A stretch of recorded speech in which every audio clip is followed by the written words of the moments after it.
So this is for my own therapy. I have two stories that I'd like to share. Um, Both these stories, I will say that the result of each time it happened, I turned to people I knew, and then that helped. But YouTube weirdly helped with the whole thing. So this is the first story. This takes place in June 2018, and this was my first miscarriage. I guess you could say it was my only actual miscarriage, but it was my miscarriage. Um, it was a Tuesday. It was in the middle of June. Right now I can't think of the actual day. But um I was at work and I started work at 1:30 in the afternoon.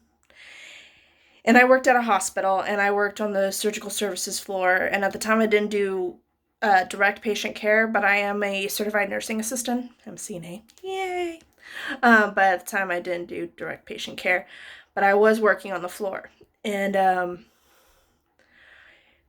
it had to be about 2:30, 3 o'clock. I was on the floor, I was walking around, and I started walking towards the front with charge nurse desk. And I remember turning the corner and seeing it and feeling a sharp pain in my side, in my stomach. And the day shift, who was about to leave, so this is how I know it was before 4, looked at me. She's like, "Are you okay?" I'm like, "Yeah, just a little pain, and it's fine." And she goes, "Do you need to go home?" And I'm like, "No, that was just like a little pain." And I can't express this enough. It was like this quick little jab, and it was over. She just happened to catch it at just the right minute of me feeling it. um,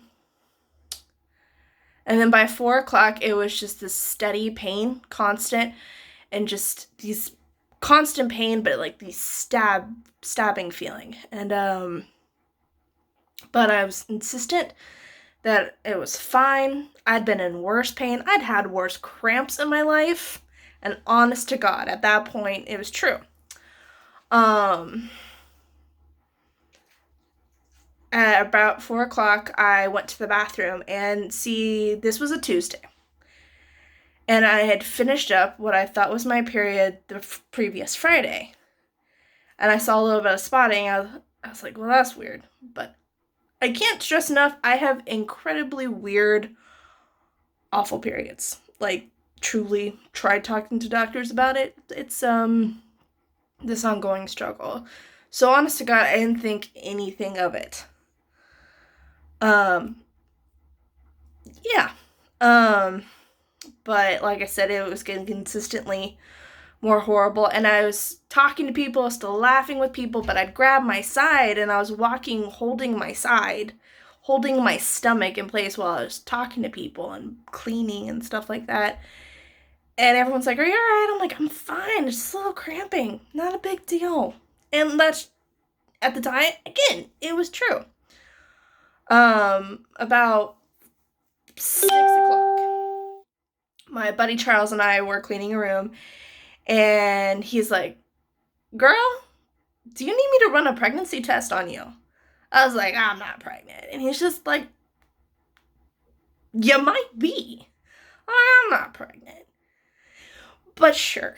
And so he went and grabbed it, but I didn't have to go to the bathroom because it just went like, 2 hours beforehand. I didn't have to go yet.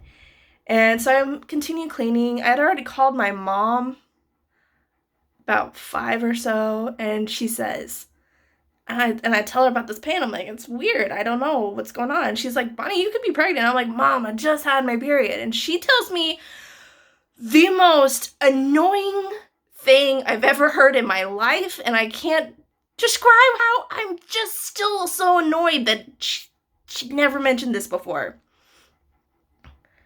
She tells me when she was pregnant with me, her first kid, she had a period the first 3 months of her pregnancy. And she did not know until she was 3 months along,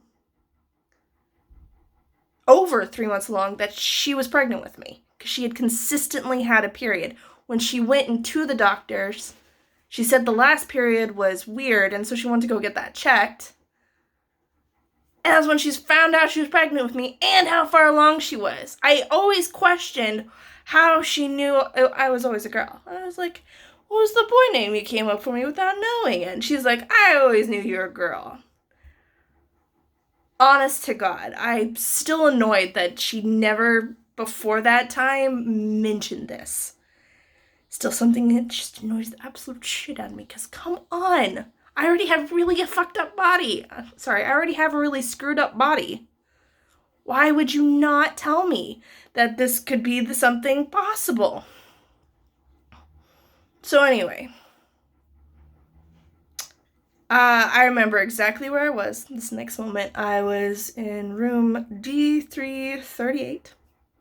I was finishing cleaning up a room, and I was at this point, I was dragging, and I was holding my side, and I was so much pain, like just absolute like mind-numbing pain, and I was like, you're fine, you're just being a big baby. And I kept telling myself, I'm like, you're just being a drama queen. And then at some point during that, when I was just like, you're just being a drama queen, and I'm like, I'm in a room by myself. No one's here. Who am I being a drama queen for? And that's when I realized I needed to go home. I was in pain. So, like I said, that was the moment I realized I'm in a pain that I can't control. And I'm actually acknowledging I'm in pain. I take 3 steps to get out, and then I feel this gush of,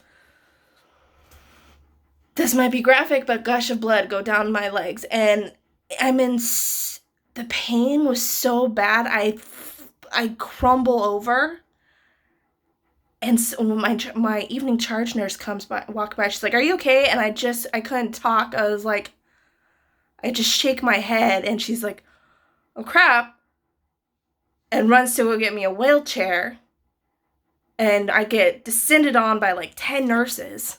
Because like I said, I work in a hospital. And they're like, Bonnie, you're okay? And all I could say, like, I'm bleeding, you know? Because I could feel it just coming out of me. That might be graphic. I really don't care.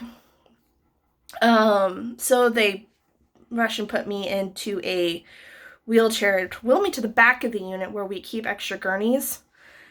And they put me on a gurney, and I'm curled up into a ball. I'm like almost screaming. I'm in so much pain, and I'm crying, and I'm like, I am in so much pain. It's hard to explain how I barely remember anything from this point. Not a whole lot. I remember nurses saying, Bonnie, I think we need to go take you down to the ER. Are you pregnant? And I'm like, I'm not pregnant. I just had my period. I'm not pregnant. And call my husband. And then I had my phone, and I start calling him, and he's just like, Bonnie, go to the ER. I'm like, just take me home. I just want to go home. He's like, baby, do you want me to take you home, or do you want to go downstairs to the ER? I'm like, I just want to go home. And so we called to tell him, and he knows where I work. He knows what floor I work on. And so he's hurry up, and within a few minutes after that, the nurses have already kind of gathered around and decided for me that I needed to go down to the ER, to go down to the emergency department. We call it the ED. They're like, we think you're having an ectopic pregnancy, this whole thing. I'm like, I'm not pregnant. They're like, then your appendix is blowing. It was so painful.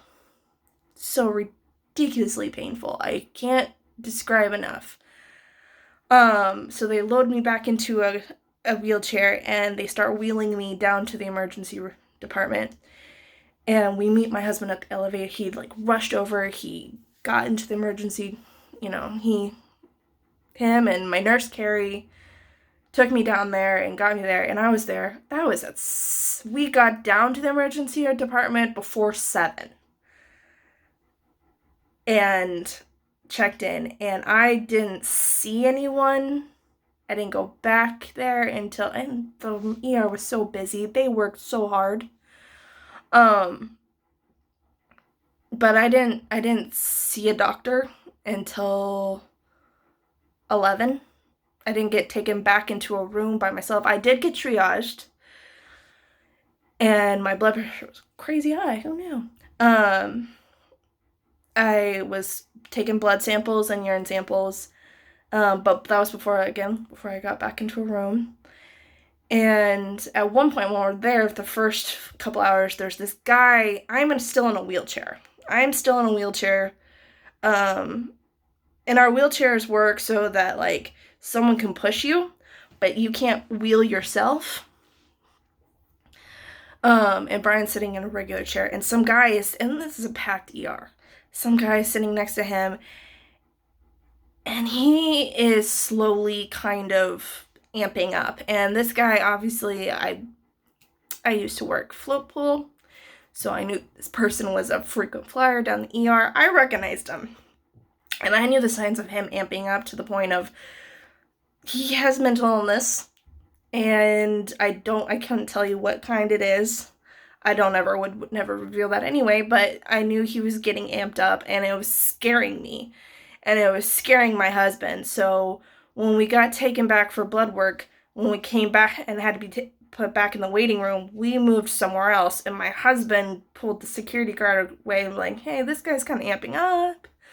He's scaring my wife. He's saying some pretty horrible stuff about how he's just gonna, what's he gonna do? You know, it was scary. It was terrifying. And like I said, I was in so much pain. So much pain. At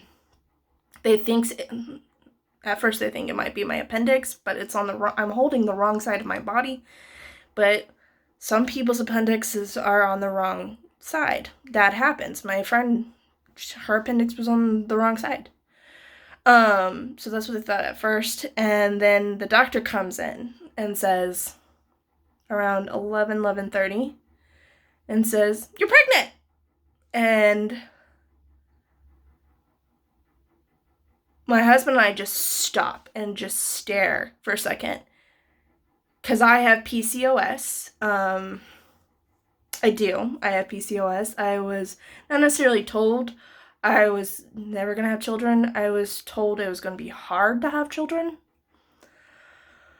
So I was expecting a kind of a battle. And the first thing out of Brian's mouth was like, hey, it can happen. Yeah, that was the first thing out of his mouth. And I'm just like, what?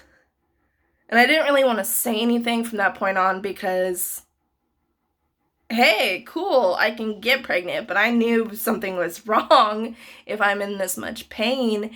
And if I'm bleeding like I am, I'm obviously something's wrong. But I tell this to my husband. He's like, Bonnie, you're overthinking it. You don't know anything yet. We don't know what's happening yet. So just relax. Everything can work out fine. It'll be okay. The good news is it can happen. So I was told around 11:30 at night that I was pregnant. And by 2 a.m, I was told that I was actively miscarrying. During that time, it was a lot of waiting. And thankfully in a room, in an actual, emergency room, my own room. And,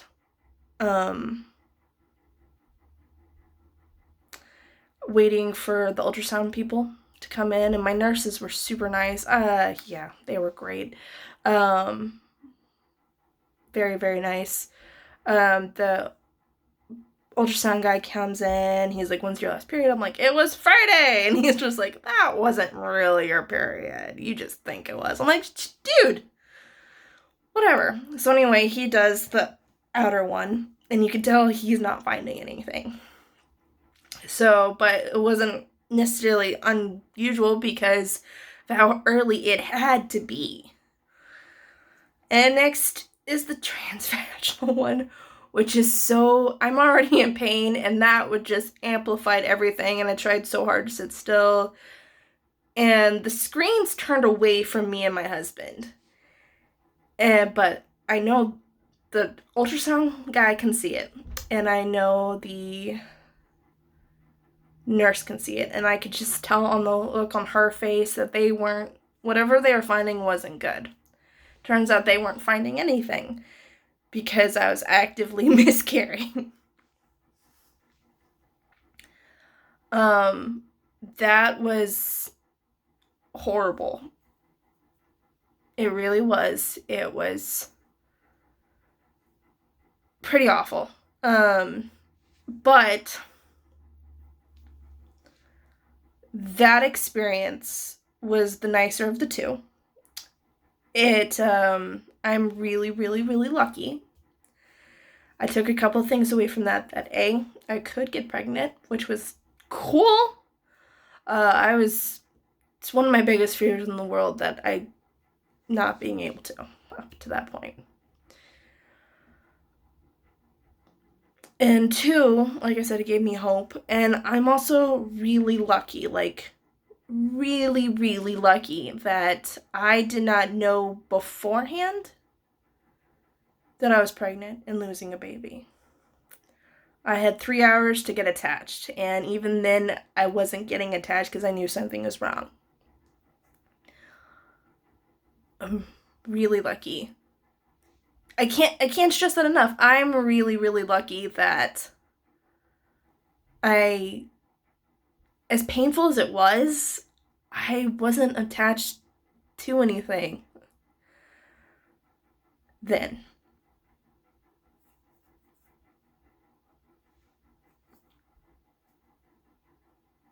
I didn't get attached to anything then, and I didn't have the ability to get attached to anything, and from that point on, it was really weird being lucky, unlucky, being lucky, being unlucky. Let's put it that way. But I did take a couple days off work because it was still painful. It was not even physically painful, but emotionally and physically, for that matter. I was still cramping and bleeding like crazy. I didn't need a D&C. That was nice. I had a lot of people check up on me. At the end of their shift, while I was still in the waiting room, I had several of my nurses come and check on me down in the ED waiting room. They're like, "Are you okay?" They got me a warm blanket. I mean, everyone was really nice about it. And when I came back, people, of course, had texted me during the rest of the week, that, because I worked Monday through Friday at the time, and a couple of people texted me throughout the week, and I'm like, "Hey, I don't feel like talking about it now. I'll tell you in person." And when I got back, I told people, I was like, "Hey, yeah, no, I had a miscarriage." And I'll tell you what, that was one of the best things I could possibly do, because so many women, you feel so alone. You feel so very alone when that happens.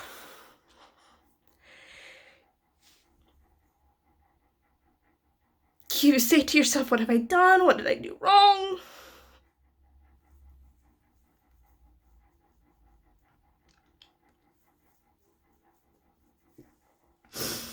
And the best thing that happened was me telling people, because they came to me with their miscarriage stories. Like, everyone on my unit and everyone on our sister unit came up and told me their miscarriage stories, and how, especially some of the older nurses, "Yeah, no, everyone's pretty rude and traumatic, and they try to tell you to, kind of sweep it under the rug, and you'll get over it," and stuff like that. And it helped. It helped a lot talking about it, and it still helps. Weirdly enough, I turned to YouTube, because not many members of my family have had them.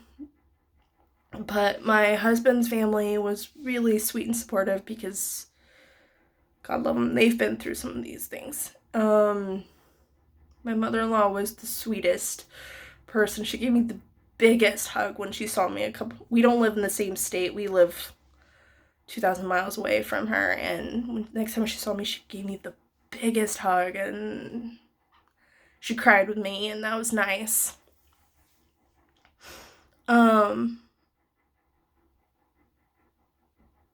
It was nice hearing other people's stories because it made me it just makes you not feel alone. And you're not. And if you're watching this, one of the reasons I'm doing this is to make you feel like you're not alone. YouTube helped me listening to other people's stories, but there are only so many out there because people feel ashamed and terrible about it. They've done something wrong. I come to grips with understanding I didn't do anything wrong. Really it's still something I struggle with. I'm still sad about it. It's been over a year. Like I said, though, that this pregnancy gave me hope. It really, really did. And that was